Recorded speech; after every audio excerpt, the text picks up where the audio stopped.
Penser, c'est avoir quelque chose à dire sans forcément le parler à voix haute. On fait souvent l'erreur de se dire que si cela reste silencieux, peut-être que ça aura moins d'impact, peut-être que cela sera moins douloureux. Malheureusement, c'est souvent pire, ce qui reste silencieux. C'est une blessure qui n'a pas pu guérir comme il fallait, car à la fin les cicatrices sont toujours là. Alors pour se fondre dans la masse, disons que penser serait un peu la face cachée de nous, notre intérieur qui s'exprimerait, sans déranger les autres, sans aucun bruit, sans aucune trace. Notre intérieur qui finalement se terminerait écrit sur des notes. On se dit que, comme ça, c'est sûrement le seul moyen de faire disparaître tout ce qu'on peut ressentir pour les autres. Masquer nos sentiments, sans vraiment les enfermer à double tour non plus. Pour seul but de ne pas tout porter soi-même et finir par en succomber.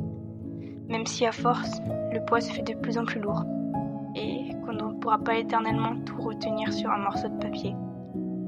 Mais c'est un peu le moyen d'avoir une issue de secours ou un échappatoire. Et vous serez surpris une fois instruit sur le pouvoir des mots. Moi, je vais écrire. Vous pouvez écrire. Écrire le monde. Écrire notre monde. Un monde où personne ne pourra voyager, sauf si on le décide. Un monde fait de lettres et de symboles, écrits en noir sur blanc. Un monde qui, oui, manque sans doute peut-être de couleurs, mais avec lequel on peut entrer et sortir librement pour se souvenir de tout. Mais pas par peur d'oublier. Si personne ne peut nous aider à marcher droit devant nous aujourd'hui, si personne ne peut nous tenir la main et nous élever vers le sommet du cosmos, alors autant que les mots nous accompagnent dans notre périple contre le vide et l'immensité de la solitude. Parce qu'en fin de compte, écrire, c'est sans doute le seul moyen de prendre sur soi et d'hurler en silence.